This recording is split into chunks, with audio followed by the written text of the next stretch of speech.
చనిపోయిన తర్వాత ఆత్మ ఎక్కడికి వెళ్తుందో మీకు తెలుసా? ఇస్లాం ప్రకారం మనిషి చనిపోయిన వెంటనే అతని ఆత్మ బర్జక్ అనే మధ్యస్థ జీవితంలోకి వెళ్తుంది. ఇది ఈ లోకానికి పరలోకానికి మధ్య ఉండే దశ. ఖురాన్లో అల్లాహ్ ఇలా తెలియజేశాడు, ఇక ఈ మరణించిన వారు తిరిగి లేపబడే దినం వరకు వారి ముందు ఒక అడ్డుతెర బర్జక్ ఉంటుంది. సూరా అల్-ముమినూన్ 23:100. మరి చనిపోయిన తర్వాత ఏం జరుగుతుంది అంటే, ఒక విశ్వాసి చనిపోతే ప్రకాశవంతమైన దేవదూతలు వస్తారు. సుగంధంతో అతని ఆత్మను చాలా సులభంగా తీస్తారు. ఆ ఆత్మను ఆకాశాలకు ఎత్తుతారు. అల్లాహ్ ఆదేశంతో ఇల్లియీన్ అనే స్థలంలో నమోదు చేస్తారు. తర్వాత ఆత్మను కబర్లోకి తిరిగి పంపుతారు. తర్వాత ఆ ఆత్మ శరీరంలోకి తిరిగి వస్తుంది. కబర్లో ముంకర్, నకీర్ అనే దేవదూతలు ప్రశ్నిస్తారు, నీ ప్రభువు ఎవరు? నీ ధర్మం ఏమిటి? మీ మధ్యకు పంపబడిన ముహమ్మద్ సల్లల్లాహు అలైహి వసల్లం గురించి నీ అభిప్రాయం ఏమిటి అని అడుగుతారు. సరైన సమాధానాలు చెప్పిన వారికి ఆకాశం నుంచి ఒక స్వరం ఇలా ప్రకటిస్తుంది, నా దాసుడు సత్యం చెప్పాడు. అతనికి స్వర్గం నుంచి పరుపు పరచండి, స్వర్గం వస్త్రాలు ధరింపజేయండి, స్వర్గం వైపు ఒక ద్వారం తెరవండి. అప్పుడు స్వర్గపు సువాసన, చల్లని గాలి అతనికి చేరుతుంది. అతని సమాధి చూపు వెళ్లే దూరం వరకు విస్తరించబడుతుంది. అతని ఆత్మ జన్నత్ సుఖాన్ని అనుభవిస్తుంది. అబూ దావూద్ హదీస్ 4753. అలాగే ఒక అవిశ్వాసి చనిపోతే భయంకరమైన దేవదూతలు వస్తారు.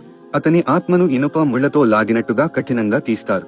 దుర్వాసన వస్తుంది. తరువాత అవిశ్వాసి ఆత్మను సిజ్జీన్ లో నమోదు చేసి కబర్లో పడేస్తారు. తరువాత దైవదూతలు ఇతన్ని కూడా 3 ప్రశ్నలు అడుగుతారు. అతను అంటాడు, అయ్యో నాకు తెలియదు. అప్పుడు ఆకాశం నుంచి ఒక స్వరం ఇలా ప్రకటిస్తుంది, ఇతనికి నరకం నుంచి పరుపు పరచండి, నరకం వస్త్రాలు ధరింపజేయండి, నరకం వైపు ఒక ద్వారం తెరవండి. అప్పుడు నరకపు వేడి గాలి, దుర్వాసన అతనికి చేరుతుంది. అతని సమాధి అతనిపై ఒత్తిడి చేసి అతని ఎముకలు ఒకదానిలోకి ఒకటి కలిసేలా నలిపేస్తుంది. అబూ దావూద్ హదీస్ 4753. అందుకే ఖురాన్లో అల్లాహ్ ఇలా తెలియజేశాడు, నిశ్చయంగా అల్లాహ్ సూచనలను తిరస్కరించి అహంకారం చూపిన వారికి స్వర్గ ద్వారాలు తెరవబడవు. ఒంటె సూది బెజ్జంలో దూరేంత వరకు కూడా వారు స్వర్గంలో ప్రవేశించరు. సూరా ఆరాఫ్ 7:40. అంటే ఒక చిన్న సూది రంధ్రం నుంచి ఒంటె దూరిపోవటం ఎలా అసంభవమో ఈ దుర్మార్గులు స్వర్గంలో ప్రవేశించటం కూడా అలాగే అసంభవం అన్నది దీని అంతరార్థం. కాబట్టి సోదరులారా, మరణం తర్వాత ఆత్మ బర్జక్ లోకి వెళ్తుంది. మంచివారికి కబర్ స్వర్గం లాంటిది, జన్నత్ సుఖం.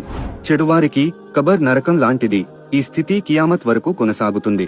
యా అల్లాహ్, మా మరణాన్ని ఈమాన్తో చేసి కబర్ను శాంతిగా చేసి మాకు జన్నతుల్ ఫిర్దౌస్ అనుగ్రహించి సమాధి శిక్షలు మరియు నరక శిక్షల నుండి మమ్మల్ని రక్షించు. ఆమీన్. మిత్రులారా, ఈ వీడియో ఎక్కువ మందికి షేర్ చేయండి. మరిన్ని వీడియోస్ కోసం సబ్స్క్రైబ్ చేసుకోవడం మరవకండి.